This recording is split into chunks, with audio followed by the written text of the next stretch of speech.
Mateo capítulo 12. Los líderes religiosos continúan rechazando a Jesús. A. Controversias del día de reposo. 1. Versos 1 al 2. Los fariseos condenan a los discípulos de Jesús por cosechar en el día de reposo. En aquel tiempo iba Jesús por los sembrados en un día de reposo, y sus discípulos tuvieron hambre y comenzaron a arrancar espigas y a comer. Viéndolo los fariseos, le dijeron: He aquí tus discípulos hacen lo que no es lícito hacer en el día de reposo. A. Sus discípulos tuvieron hambre y comenzaron a arrancar espigas y a comer. No había nada de malo en lo que ellos hicieron, porque su espigueo no era considerado robo de acuerdo con Deuteronomio 23:25. El problema fue solo el día en el que lo hicieron. Los rabís hicieron una lista elaborada de artículos para hacer y no hacer en el día de reposo, y esto violaba varios artículos de la lista. 1. Por cierto, aprendemos de esta historia que nuestro Señor y sus discípulos eran pobres, y que el que alimentó a las multitudes no utilizó su poder milagroso para alimentar a sus propios seguidores, sino que los dejó hasta que hicieron lo que los pobres se ven obligados a hacer para suplir un poco de comida para sus estómagos. Spurgeon. 2. La ley de Israel permitía a la gente que viajaba por un área segar suficiente grano para una pequeña comida de los campos en esa área. Deuteronomio 23:25. Se les ordenaba a los agricultores no cosechar completamente sus cultivos para dejar un poco para los que viajaban y para los pobres. 3. Mateo acaba de citar a Jesús ofreciéndonos un yugo fácil y una carga ligera. Ahora nos demuestra el tipo de cargas pesadas y yugos difíciles que los líderes religiosos ponían sobre su pueblo. Cuando los discípulos comenzaron a arrancar espigas y a comer, en los ojos de los líderes religiosos eran culpables de cosechar, trillar, aventar, preparar comida. Esto representaba 4 violaciones del día de reposo en una boca llena. 4. En este tiempo, muchos rabís llenaban el judaísmo con rituales elaborados relacionados al día de reposo y observancia de otras leyes. Los rabís antiguos enseñaban que en el día de reposo un hombre no podía cargar algo en su mano derecha o en su mano izquierda, encima de su pecho o en sus hombros, pero podía cargar algo con la parte de atrás de su mano, con su pie, codo, o en el oído, en la oreja, en el cabello, en el borde de su camisa o en su zapato o sandalia. En el día de reposo estaba prohibido atar un nudo, excepto la mujer podía atar un nudo en su faja. Así que si se tenía que sacar un balde de agua del pozo, no se podía atar una cuerda a la cubeta, pero una mujer podía atar su faja a la cubeta y después a la cuerda. 5. Los judíos eran tan supersticiosos con respecto a la observancia del día de reposo, que en sus guerras contra Antíoco Epífanes y los romanos, ellos pensaban que era un crimen el simple hecho de intentar defenderse en el día de reposo. Cuando sus enemigos vieron esto, pararon sus operaciones hasta ese día. Fue por medio de esto que Pompeyo se le permitió tomar Jerusalén. Clark. B. He aquí tus discípulos hacen lo que no es lícito hacer en el día de reposo.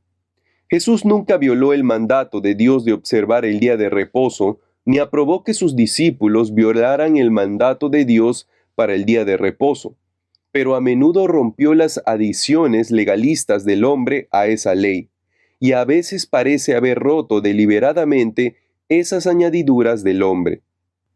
1.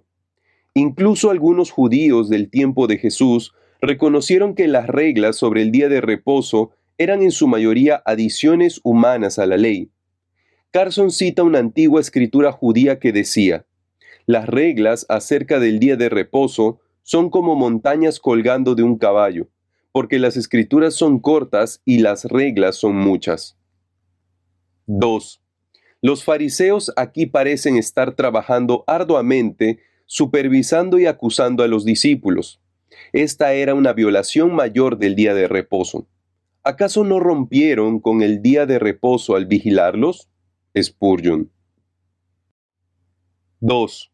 Versos 3 al 8. Jesús defiende a sus discípulos. Pero él les dijo: ¿No habéis leído lo que hizo David cuando él y los que con él estaban tuvieron hambre? Cómo entró en la casa de Dios y comió los panes de la preposición, que no les era lícito comer ni a él ni a los que con él estaban, sino solamente a los sacerdotes? ¿O no habéis leído en la ley cómo en el día de reposo los sacerdotes en el templo profanan el día de reposo y son sin culpa? Pues os digo que uno mayor que el templo está aquí. Y si supieseis qué significa misericordia quiero y no sacrificio, no condenaríais a los inocentes, porque el Hijo del Hombre es Señor del día de reposo. A. ¿No habéis leído lo que hizo David cuando él y los que con él estaban tuvieron hambre?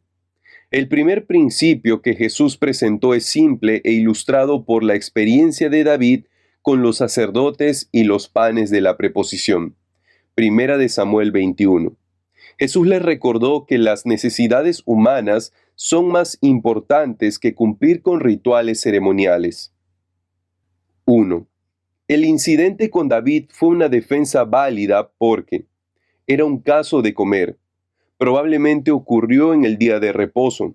Primera de Samuel 21:6. No solo se refería a David, sino también a sus seguidores. 2.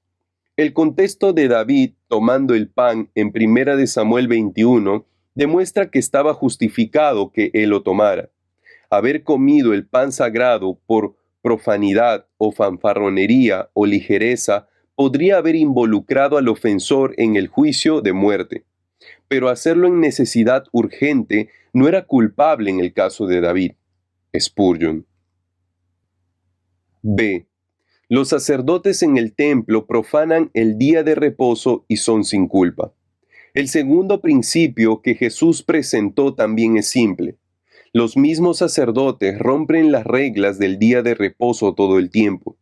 Quizás los fariseos no entendían tanto acerca del día de reposo como ellos pensaban. 1. El ritual del templo siempre involucraba trabajo: encender fuegos, el sacrificio y preparación de los animales, el llevarlos al altar y muchas otras cosas. En realidad, este trabajo era el doble en el día de reposo, ya que en el sábado las ofrendas eran el doble. Véase Números 28:9, Barclay. 2. La referencia al pasaje misericordia quiero y no sacrificio, Oseas 6:6, y la falta de entendimiento de los fariseos de este principio también fue una manera en que Jesús cuestionó la confianza que los fariseos tenían en sus tradiciones hechas por el hombre. Ellos usaban estas tradiciones para levantar principios como sacrificio sobre principios como misericordia, cuando Dios quería que hicieran lo contrario. 3. Cuando dos leyes con respecto a alguna circunstancia parecen chocar una con otra, de modo que no podemos obedecer a ambas, nuestra obediencia corresponde a aquella ley más excelente. Paul. C. Porque el Hijo del Hombre es Señor del día de reposo. El tercer principio es el más dramático, basado en quién es Jesús. Él es mayor que el templo, por mucho que honraran y valoraran el templo. Más aún, Él es Señor del día de reposo. 1. Esto era una declaración directa de deidad. Jesús dijo que Él tenía la autoridad para saber si sus discípulos habían quebrado la ley del día de reposo, porque Él es el Señor del día de reposo. 2. Jesús ciertamente era mayor que el templo, considerando lo altamente estimado que era el templo en los días de Jesús. Esta fue una declaración sorprendente. Sin embargo, el templo, tal como estaba en el tiempo de Jesús, no tenía el arca del pacto, esa demostración importante del trono y la presencia de Dios. Sin embargo, Jesús era una demostración mucho mayor de la presencia de Dios. Él era Dios hecho carne. El templo también carecía de Shekinah, Urim y Tumim, y el fuego sagrado del cielo. Pero Jesús es todas estas cosas para nosotros. Ciertamente Él es más grande que el templo. 3. Ya que Jesús es mayor que el templo, debemos considerarlo como tal. El templo era admirado con amor y maravilla. Debemos admirar a Jesús aún más. El templo se visitaba con gozo. Debemos venir a Jesús con aún más gozo. El templo era honorado como un lugar santo. Debemos honorar a Jesús aún más. El templo era un lugar de sacrificio y servicio. Debemos hacer aún más por Jesús. El templo era un lugar para adorar. Debemos adorar a Jesús aún más. 3. Versos 9 al 14. Una controversia con respecto a la sanación en el día de reposo. Pasando de allí, vino a la sinagoga de ellos, y he aquí había allí uno que tenía seca una mano, y preguntaron a Jesús para poder acusarle: ¿Es lícito sanar en el día de reposo? Él les dijo: ¿Qué hombre habrá de vosotros que tenga una oveja, y si ésta cayere en un hoyo en el día de reposo, no le eche mano y la levante? Pues, ¿cuánto más vale un hombre que una oveja? Por consiguiente, es lícito hacer el bien en los días de reposo. Entonces dijo a aquel hombre: extiende tu mano.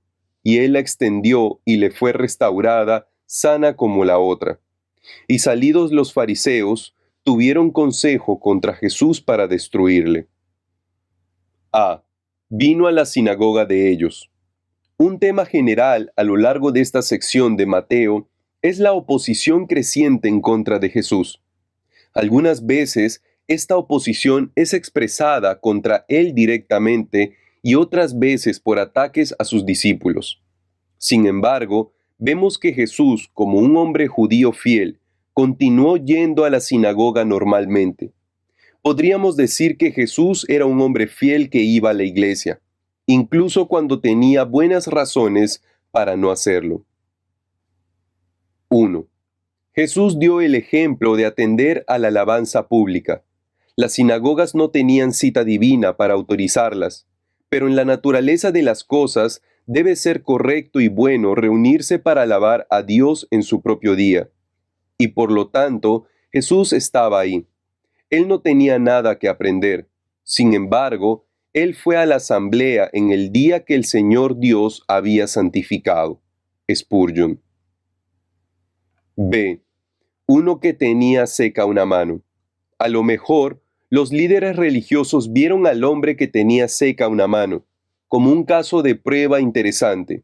Es más probable que miraron al hombre como carnada para una trampa de controversia del día de reposo para Jesús. En contraste, Jesús miró al hombre con ojos de compasión. 1. Estos acusadores también sabían que Jesús haría algo cuando viera a este hombre necesitado. En ese sentido, estos críticos tenían más fe que muchos de nosotros. A veces, parecemos dudar que Jesús quiere satisfacer real o milagrosamente las necesidades de los demás.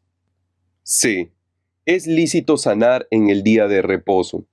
Jesús expulsó la hipocresía de ellos al mostrar que le prestaban mayor importancia a sus posiciones personales que a un hombre necesitado, discutiendo persuasivamente que no es malo hacer el bien en el día de reposo. Entonces Jesús sanó al hombre con compasión. 1. La mano seca era literalmente seca, es decir, sin vida, quizá paralizada. Por lo tanto, el hombre no estaba en peligro inminente de muerte, lo que solo justificaba el tratamiento en el día de reposo, según Mishnah Yoma 8:6. Él podría ser sanado al día siguiente. France. D. Extiende tu mano. Cuando Jesús le ordenó al hombre, extiende tu mano, le mandó al hombre que hiciera algo imposible en su condición actual. Pero Jesús dio tanto el mandato como la habilidad de cumplirlo, y el hombre puso de su esfuerzo y fue sanado. 1. La mano del hombre estaba seca, pero la misericordia de Dios todavía le había preservado el uso de sus pies. Dios los usa para atraerlo a la alabanza pública de Dios, y Jesús lo encuentra y lo sana ahí. Clark. 2. Él extendió su mano sanada, suponiendo que hasta que no tuviera restauración, la mano no se podría extender. La curación y el estirar la mano pueden concebirse como contemporáneas. Bruce. 3. Cristo a veces usaba la ceremonia de poner su mano encima. Aquí no lo hace, para hacernos saber que esto era una señal de lo que fue hecho por su poder. Paul. Salidos los fariseos, tuvieron consejo contra Jesús para destruirle.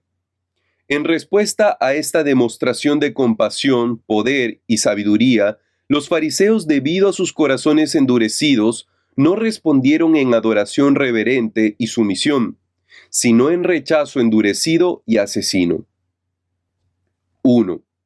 Este es un desarrollo significativo en la oposición contra Jesús por parte de los líderes religiosos.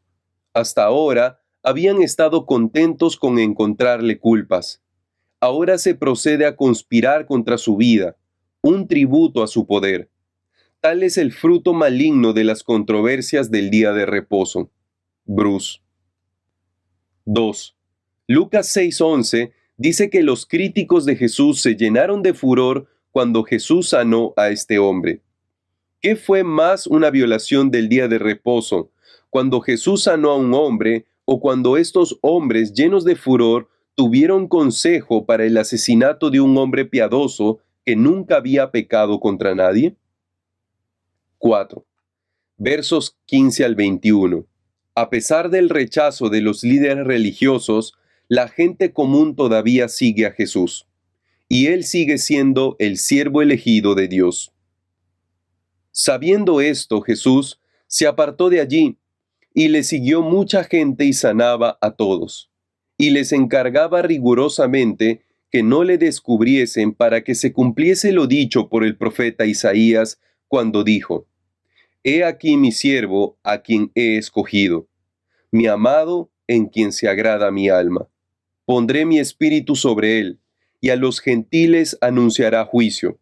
No contenderá ni voceará, ni nadie oirá en las calles su voz.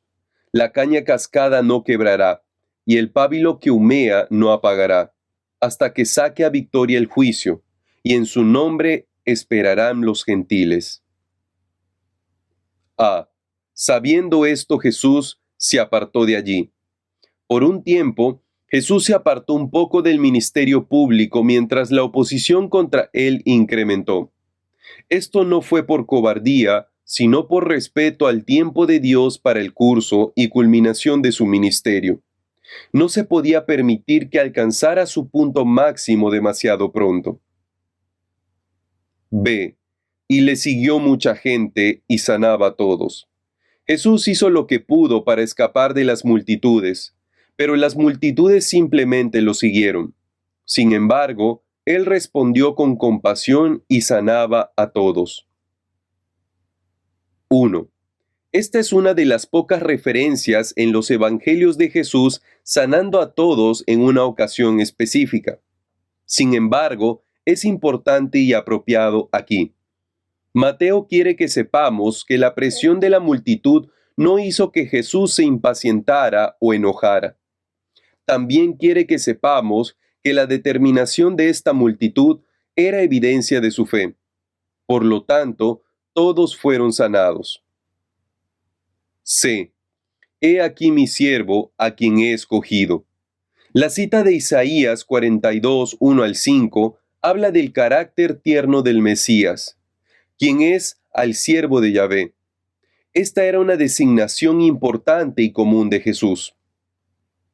1. Jesús se describió a sí mismo como siervo en Mateo 20, 25 al 28, Mateo 23, 11, Marcos 9, 35, Marcos 10, 43 al 45. Pero Jesús no es solamente un siervo, Él es el siervo y todos deben mirar al que el Señor llama mi siervo. 2.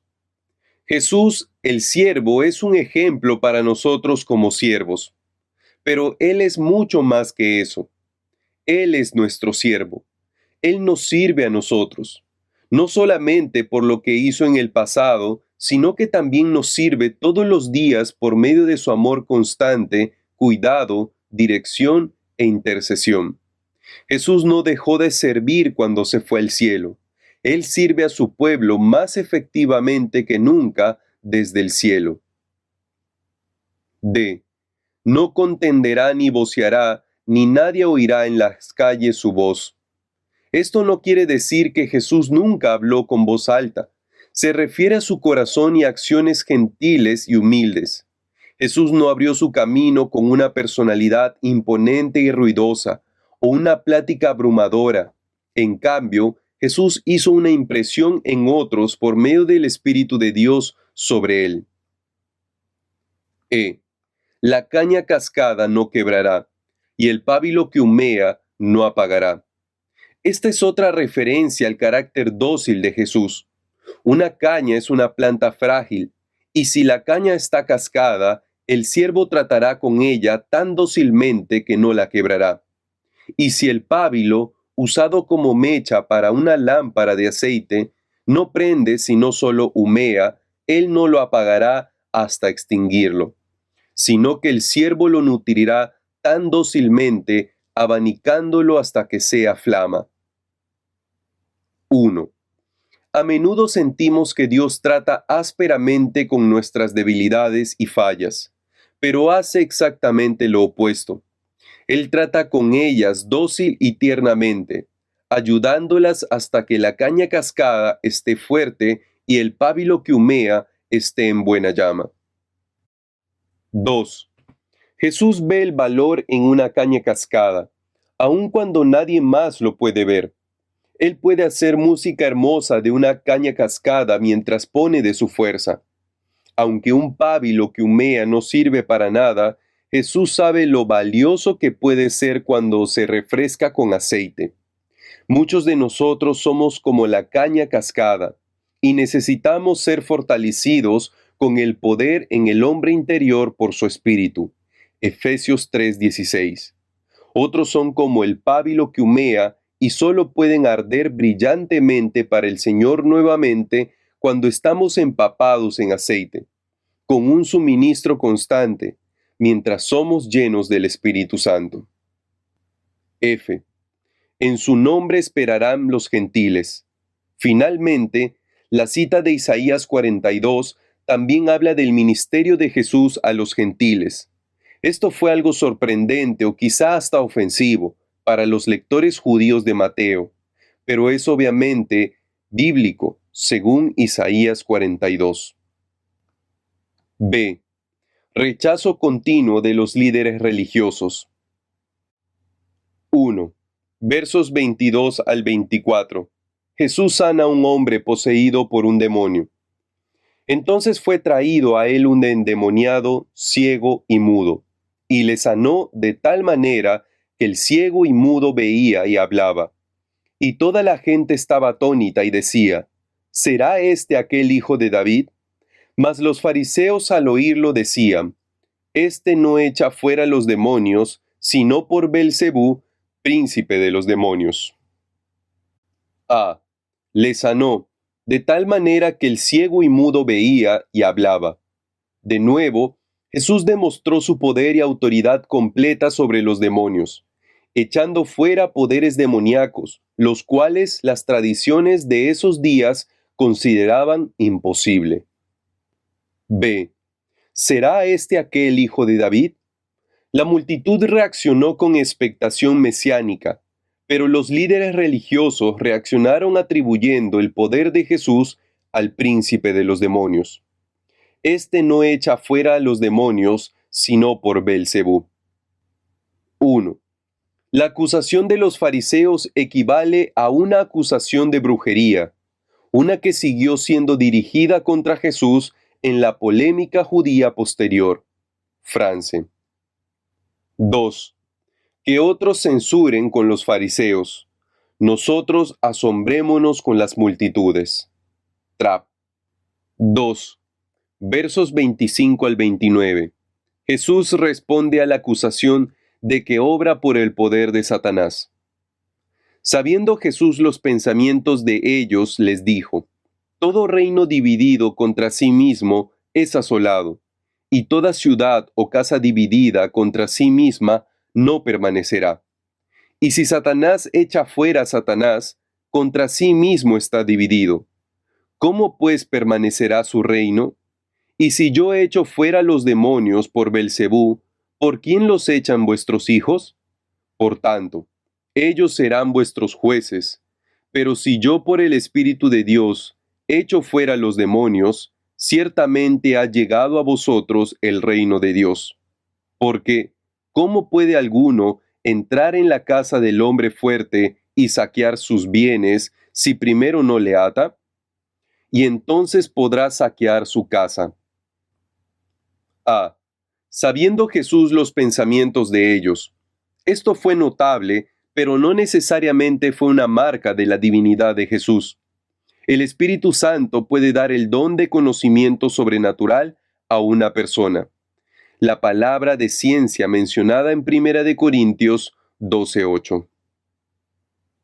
B. Todo reino dividido contra sí mismo es asolado. Jesús lógicamente observaba que no tiene sentido para Satanás echar fuera a Satanás.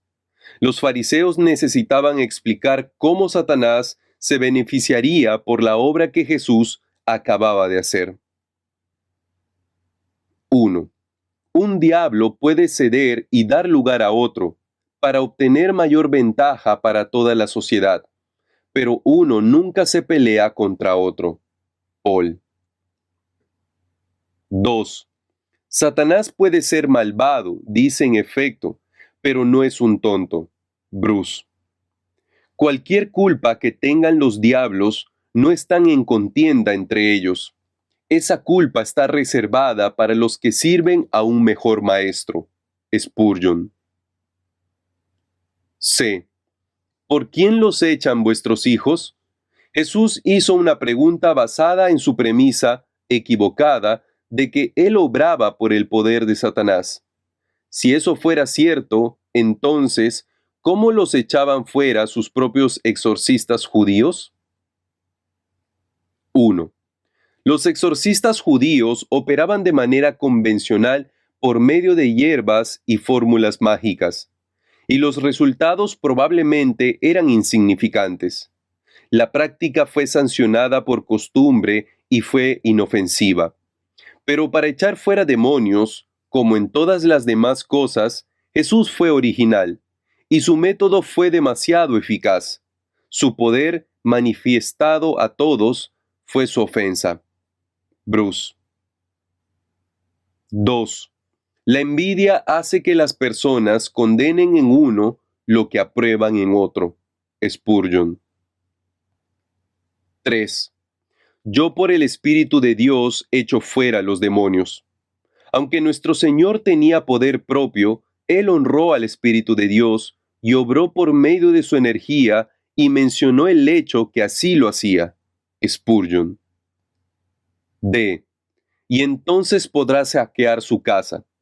Usando una analogía, Jesús explicó su autoridad para atar el poder de Satanás. Él es más fuerte que el hombre fuerte. Al hacerlo, Jesús presentó un principio valioso en la guerra espiritual al recordarnos que Él nos da permiso de usar su nombre y autoridad, dándonos la fuerza que necesitamos para atar al hombre fuerte. 1. Jesús también dejó en claro que era el hombre más fuerte que no estaba cautivo bajo el hombre fuerte. Su mensaje fue: no estoy bajo el poder de Satanás. En cambio, estoy demostrando que soy más fuerte que él al echarlo fuera de los que ha poseído. El hecho de que he podido invadir el territorio de Satanás con éxito es prueba de que está atado y no tiene poder para resistir. Barclay. 2. Jesús mira a cada vida que es liberada del dominio de Satanás y dice: estoy saqueando el reino de Satanás una vida a la vez. No hay nada en nuestra vida que se tenga que quedar bajo el dominio de Satanás. Aquel que ata al hombre fuerte y saquea sus bienes es nuestro Señor resucitado. 3. Versos 30 al 32. Jesús revela el lugar desesperado de aquellos que podrían ser lo suficientemente endurecidos para atribuir sus obras al poder satánico. El que no es conmigo, contra mí es, y el que conmigo no recoge, desparrama. Por tanto os digo, todo pecado y blasfemia será perdonado a los hombres, mas la blasfemia contra el Espíritu no les será perdonada. A cualquiera que dijere alguna palabra contra el Hijo del Hombre, le será perdonado, pero al que hable contra el Espíritu Santo, no le será perdonado, ni en este siglo, ni en el venidero. A. El que no es conmigo, contra mí es. Jesús primeramente eliminó las ilusiones sobre cualquier respuesta neutral a él o su obra. Si uno no es con él, entonces es contra él. Si uno no trabaja con Jesús, ya sea por posición activa o indiferencia pasiva, ese trabaja en contra de Jesús. El que conmigo no recoge, desparrama. 1. Solamente dos fuerzas están trabajando en el mundo, al recoger y el desparramar. Cualquiera que hace una contradice a la otra. Morgan. B. Blasfemia contra el Espíritu no les será perdonada. Jesús advirtió solemnemente a los líderes religiosos que no lo rechazaran. Su rechazo de Jesús, especialmente considerando lo que habían visto de Jesús y sus obras, mostró que estaban rechazando completamente el ministerio del Espíritu Santo. Ese ministerio es para testificar de Jesús. Por eso se advirtió acerca de cometer el pecado imperdonable. 1. El ministerio principal del Espíritu Santo es testificar de Jesús. Él dará testimonio acerca de mí. Juan 15:26.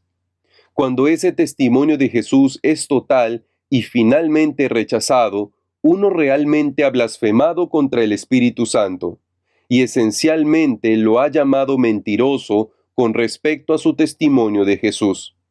Los líderes religiosos estaban cerca de hacer esto. 2. El rechazar a Jesús a distancia o con poca información es malo. El rechazar el testimonio del Espíritu Santo acerca de Jesús es fatal. C. No le será perdonado ni en este siglo ni en el venidero. Las consecuencias eternas de este pecado nos obligan a considerarlo seriamente. Por lo tanto, ¿cómo se puede saber si de hecho se ha blasfemado contra el Espíritu Santo? El hecho de que uno desee a Jesús en absoluto muestra que no es culpable de este pecado. Sin embargo, el rechazo continuo de Jesús nos endurece más en contra de Él y nos pone en un camino de rechazo total y final de Él. 1. Algunas personas, por broma o por reto, dicen intencionalmente las palabras que suponen que cometen el pecado de blasfemia contra el Espíritu. Piensan que es una cosa ligera el bromear con la eternidad. Sin embargo, la verdadera blasfemia contra el Espíritu es más que una fórmula de palabras.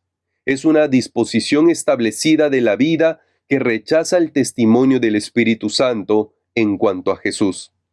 Aun si alguien ha dicho tales cosas intencionalmente, se puede arrepentir y evitar un rechazo firme de Jesús.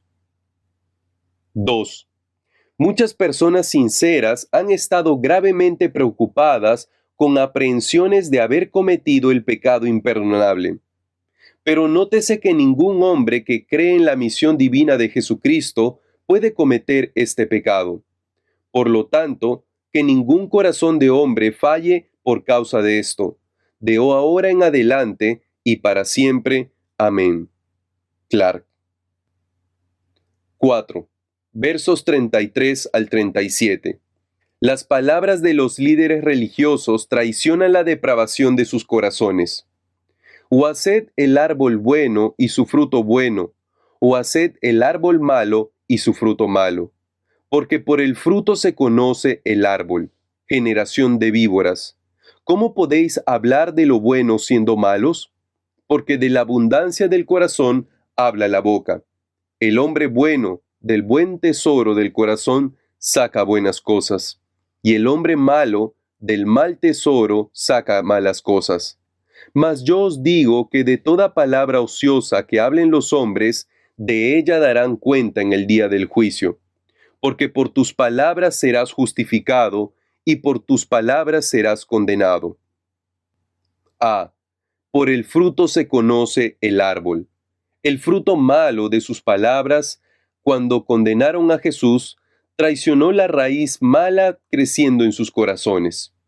Si ellos tuvieran sus corazones rectos con Dios, sus palabras hacia Jesús también hubieran sido buenas.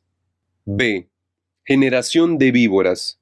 Con estas palabras, Jesús esencialmente llamó a los líderes religiosos hijos de Satanás. Eran una generación asociada con la víbora, no con Dios. Era esta naturaleza malvada la que les causó hablar mal de Jesús. ¿Cómo podéis hablar lo bueno siendo malos? C. De la abundancia del corazón habla la boca. Nuestras palabras revelan nuestro corazón. Si hubiera buen tesoro en el corazón de estos líderes religiosos, se mostraría en sus buenas cosas. 1.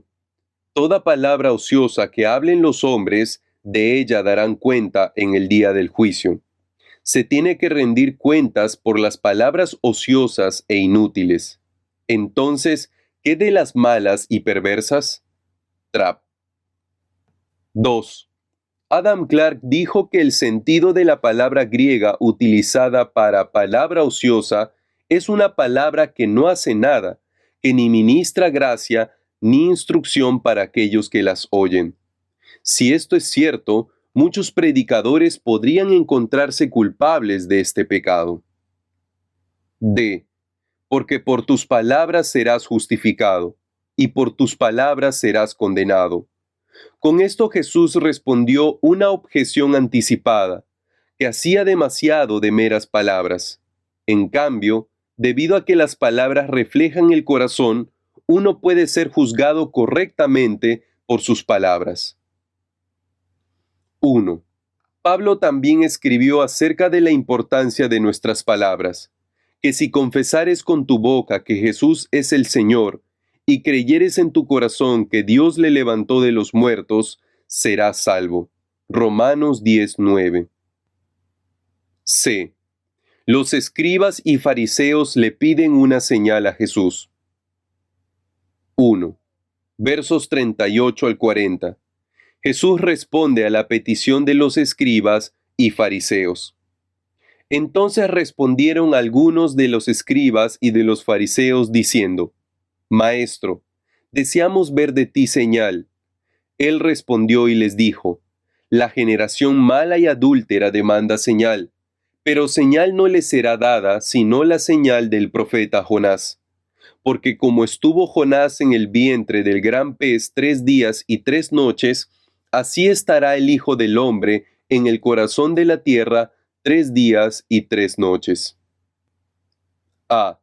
Maestro, deseamos ver de ti señal. Su deseo de ver una señal realmente representaba otra manera en la cual esperaban rechazarlo. Si Jesús sí proveía una señal, ellos encontrarían una manera de hablar en contra de ella, así demostrando a sí mismos que Jesús era el que ellos ya creían que era, un emisario de Satanás. Mateo 12:24. 1. El respeto y la seriedad aparentes de la petición son fingidos. Maestro, deseamos ver de ti, posición enfática, una señal. Le recuerda a uno el falso homenaje de los soldados en la pasión. Mateo 27, 27 al 31, Bruce. 2.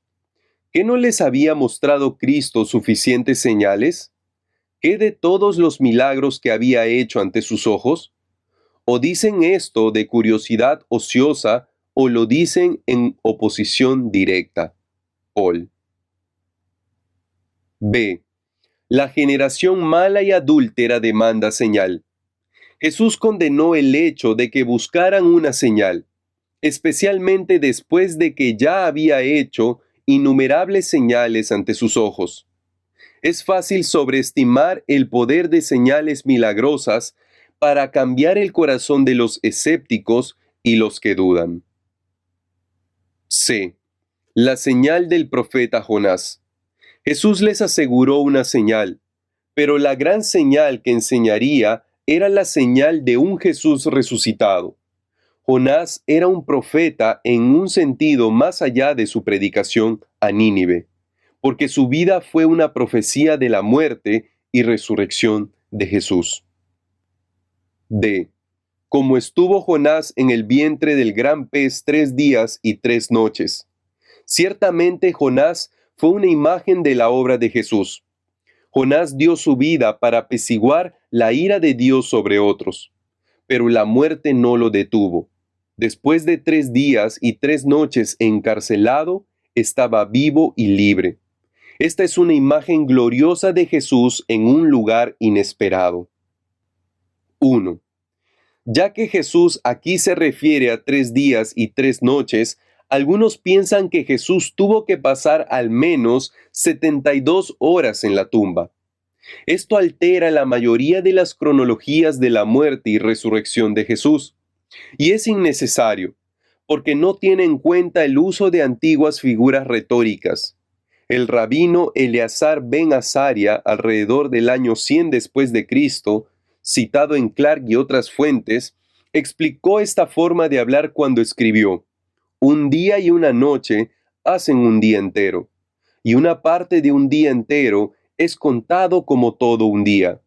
Esto demuestra cómo en los tiempos de Jesús, la frase 3 días y 3 noches no significaba necesariamente un periodo completo de 72 horas, sino un periodo que incluye al menos las porciones de 3 días y 3 noches. Puede haber otras buenas razones para desafiar la cronología tradicional de la muerte y resurrección de Jesús, pero no es necesario para cumplir las palabras de Jesús aquí. 2. Si Jesús resucitó de la muerte el primer día o el quinto día, podríamos decir: Jesús era un mentiroso y un falso profeta. Él dijo que iba a resucitar el tercer día, pero se equivocó. Pero Jesús no se equivocó. Él nunca se equivoca. 3. Sin embargo, no debemos de perder de vista el enfoque aquí. Tú estás pidiendo una señal. Yo soy la señal de Dios. Tú has fallado en reconocerme. Los ninivitas reconocieron la advertencia de Dios en Jonás. La reina de Saba reconoció la sabiduría de Dios en Salomón. Barclay. 2. Versos 41 al 42. Jesús anuncia la condenación de los líderes religiosos a manos de los ninivitas y la reina del sur. Los hombres de Nínive se levantarán en el juicio con esta generación y la condenarán, porque ellos se arrepintieron a la predicación de Jonás, y he aquí más que Jonás en este lugar. La reina del sur se levantará en el juicio con esta generación y la condenará, porque ella vino de los fines de la tierra para oír la sabiduría de Salomón, y he aquí más que Salomón en este lugar. A. Los hombres de Nínive se levantarán en el juicio con esta generación y la condenarán. Hablando claro, una mayor luz requiere un mayor juicio. Tanto Nínive como la reina del sur se arrepintieron a pesar de que tenían una luz menor que brillaba en medio de ellos. El rechazo de la mayor luz por los líderes religiosos era indefendible. 1. Adam Clarke describió varias maneras en que el testigo de Jesús era más que Jonás. Cristo, quien predicó a los judíos, era infinitamente mayor que Jonás en su naturaleza, persona y misión. Jonás predicó arrepentimiento en Nínive solamente 40 días, y Cristo predicó entre los gentiles por varios años. Jonás no obró milagros para autorizar su predicación, pero Cristo obró milagros todos los días en cada lugar donde iba y de todo tipo. A pesar de todo esto, el pueblo de Judea no se arrepintió y el de Nínive sí. B. He aquí más que Salomón en este lugar. Salomón era el hijo de David y uno de los grandes títulos mesiánicos de Jesús es hijo de David. Jesús era mucho más un hijo de David que Salomón. 1. Nuevamente estamos impresionados por la grandeza de la autodeclaración de Jesús. Pararse frente a estos líderes religiosos y declarar ser más que el rey más rico y sabio de Israel fue audaz. Sin embargo, la audacia aparente de Jesús estaba bien justificada. 3. Versos 43 al 45. Las consecuencias peligrosas de su rechazo a Jesús. Cuando el espíritu inmundo sale del hombre, anda por lugares secos, buscando reposo y no lo halla. Entonces dice: volveré a mi casa de donde salí, y cuando llega, la halla desocupada, barrida y adornada. Entonces va y toma consigo otros 7 espíritus peores que él, y entrados moran allí. Y el postrer estado de aquel hombre viene a ser peor que el primero. Así también acontecerá a esta mala generación. A. Cuando el espíritu inmundo sale del hombre. En contexto, el punto principal de Jesús no estaba sobre el principio de posesión demoníaca. Él explicó la seriedad de rechazarlo tan completamente como lo hicieron los líderes religiosos. 1. Este rechazo y oposición de Jesús los dejaría mucho peor que nunca. Esta mala generación, ejemplificada por los líderes religiosos que estaban rechazando a Jesús, encontraría su postrer estado peor que el primero. En gran medida, ellos rechazaron a Jesús porque no era lo suficiente mesiánico para su gusto, en el sentido de ser un Mesías político y militar. Sin embargo, su sed por este tipo del Mesías los llevaría a la ruina para el año 70 después de Cristo. 2. Sin embargo, el uso de la ilustración nos demuestra algunos principios interesantes de posesión demoníaca, y nos muestra que Jesús lo consideró un fenómeno real y no solo una superstición contemporánea. Si no hubiera habido realidad de posesiones demoníacas, nuestro Señor apenas hubiera apelado a un caso de este tipo, para señalar el estado real del pueblo judío y la desolación que estaba viniendo sobre ellos. Clarke. B. Cuando el espíritu inmundo sale del hombre, anda por lugares secos, buscando reposo y no lo halla. Aparentemente, los demonios, o al menos algunos de ellos, desean un huésped humano y buscan un lugar entre los vacíos, viéndolo como una invitación. 1. El diablo no puede descansar donde no tiene travesuras que hacer a los hombres. Paul. 2. Volveré a mi casa. El maligno llama al hombre mi casa. Su audacia es asombrosa.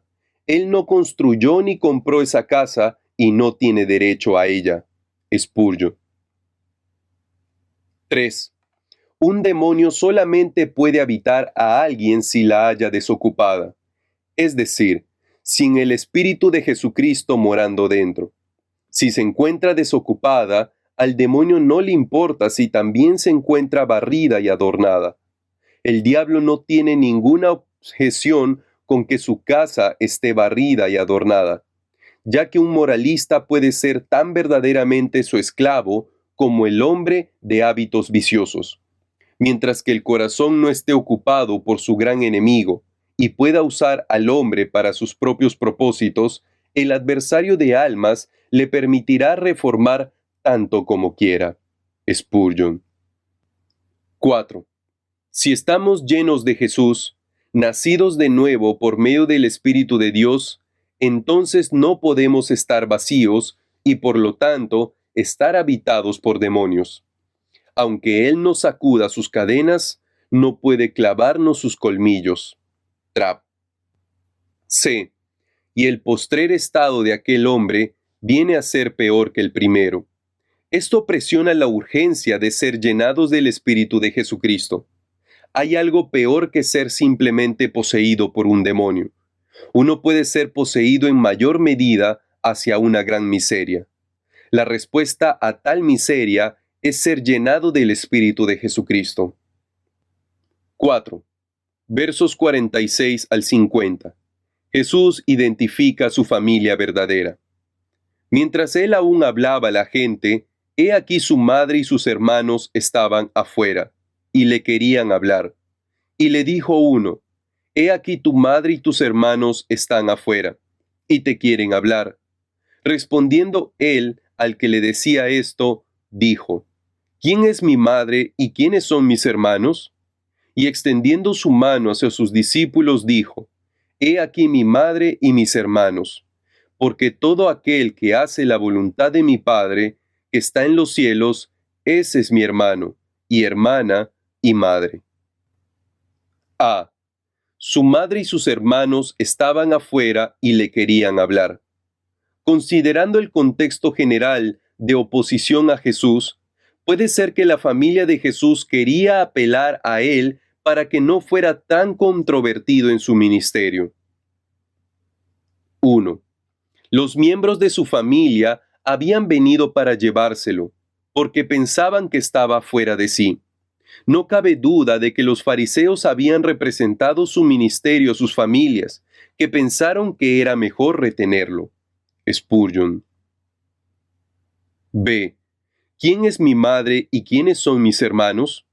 Podríamos haber esperado que la familia de Jesús tuviera privilegios especiales delante de él. Casi nos sorprende que no tenían tales privilegios especiales. 1. ¿Quién es mi madre? María, la madre de Jesús, no tenía ningún favor especial con Jesús, ni entonces ni ahora. Ella es un maravilloso ejemplo de alguien que fue privilegiada por Dios y estuvo junto a Jesús, pero no está en un nivel más alto que cualquiera que hace la voluntad de mi Padre. 2. ¿Quiénes son mis hermanos? Jesús claramente tenía hermanos.